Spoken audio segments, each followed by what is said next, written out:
Tive uma paciente uma altura, acho que é Solange o nome dela, e ela falou assim para mim: "Gi, eu me sinto culpada de ter depressão". E eu falei: "Por quê?". E ela falou assim: "Porque eu sou casada com o homem que eu amo.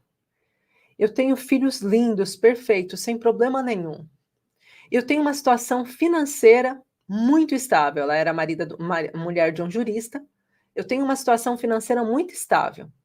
Eu tenho tudo o que eu preciso, eu posso viajar para todo lado, mas eu não consigo sair do meu quarto. E eu sinto que a minha sogra olha para mim me culpando, a minha família olha para mim me culpando, eles olham para mim e parece que eu sou malagradecida, eu me sinto malagradecida". E eu disse para ela: "Solange, não se trata do momento atual. Se tratasse do momento atual, a gente poderia procurar o que está errado na sua vida.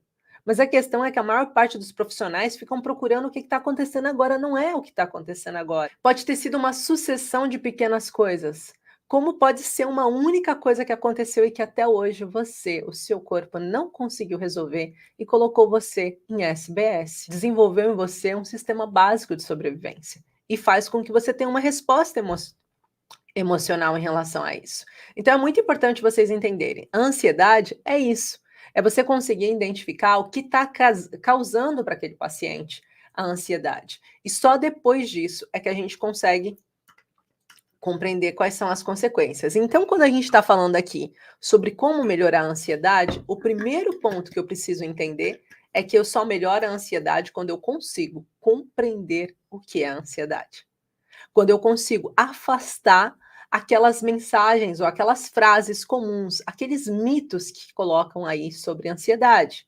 Eu preciso compreender que existe uma razão emocional e que não está ligada de forma direta ao momento atual do paciente, rasas as exceções.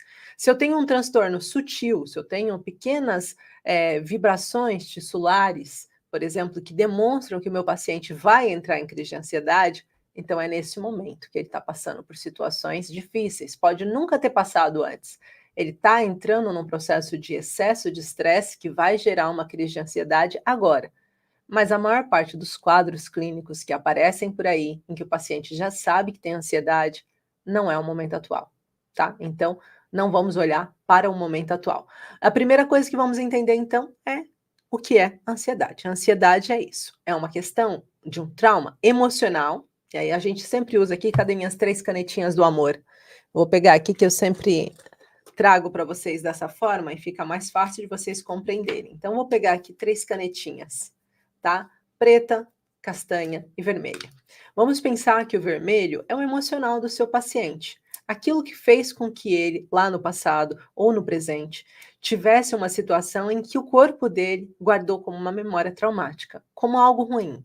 A memória traumática, ela passa pelo lobo temporal do nosso cérebro e ela vai ser guardada e alojada em lugares distintos. Se aquilo fez com que o seu corpo entendesse: não quero mais passar por isso, foi uma situação muito difícil, foi uma situação muito estressante, muito frustrante, ou que me trouxe muito medo, ele vai precisar guardar num lugar ainda menor, a amígdala cortical, que fica aqui atrás. A amígdala, ela está referenciada como um lugar que guarda as memórias ligadas ao medo.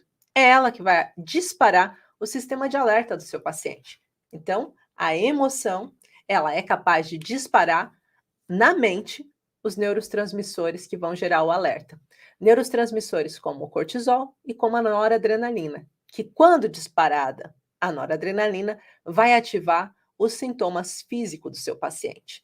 Então, todo paciente, quando está vivendo um processo de crise de ansiedade ou crise depressiva, ele está dentro dessa pirâmide, tá? Emoção, que gera um gatilho mental que dispara uma resposta, ou seja, uma resposta orgânica física. Por isso, ele tem reações e alterações físicas. Então, quando a gente entende isso, o que, que nós precisamos fazer?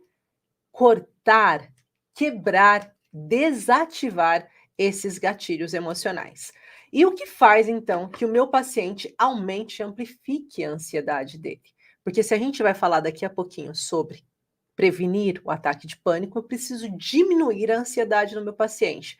Porque quanto mais crises de ansiedade ele tiver, mais propenso ele será para um ataque de pânico. Como assim, Gi? Se o ataque de pânico não tem nada a ver com uma crise de ansiedade, Como que eu consigo entender que no desenvolvimento da ansiedade eu posso gerar ataque de pânico? Vamos entender então de uma forma como se fosse um balão. A ansiedade, toda vez que você tem uma crise de ansiedade, você enche um pouquinho mais aquele balão. O balão cresce. Certo? Então, todas as vezes que você está em processo de crise de ansiedade, você está desenvolvendo outros sintomas físicos, de acordo com a percepção que o seu paciente está passando. E esses sintomas físicos, eles vão crescendo, crescendo, crescendo. O ataque de pânico é quando o balão arrebenta. Então, o ataque de pânico, ele não tem algo que fez com que eu entrasse em crise de ansiedade ou em ataque de pânico. Ele simplesmente pode arrebentar do nada. E o que eu costumo dizer para os meus pacientes entenderem com facilidade, os terapeutas entenderem com facilidade, é: se eu tenho um balão numa festa que eu enchi, amarrei e coloquei lá na festa, na decoração, e ele estoura do nada, o que que fez ele estourar? Foi o que estava lá dentro, certo? O ar que estava lá dentro, não foi o ambiente externo, foi o ar que estava lá dentro, normalmente é o ar. A mesma coisa que se eu tivesse e explodiu. Então, sempre o que vai fazer ativar o ataque de pânico vai ser o excesso de crise de ansiedade. Vai ser você negligenciar os sintomas físicos do seu corpo, os sintomas emocionais do seu corpo. Gi, então o que que eu posso fazer para baixar a ansiedade do meu paciente? Em primeiro lugar, você precisa entender qual é a origem, o que fez com que o seu paciente desenvolvesse a ansiedade. E existem origens diferentes para cada tipo de paciente. Se você conseguir entender qual é o SBS dele, ou seja, qual é o sistema básico de sobrevivência que está ativo, e nós podemos ter 5 diferentes, conseguir identificar qual é o sistema básico do meu paciente, eu consigo dizer para ele qual é o conflito que ele está vivendo naquele momento.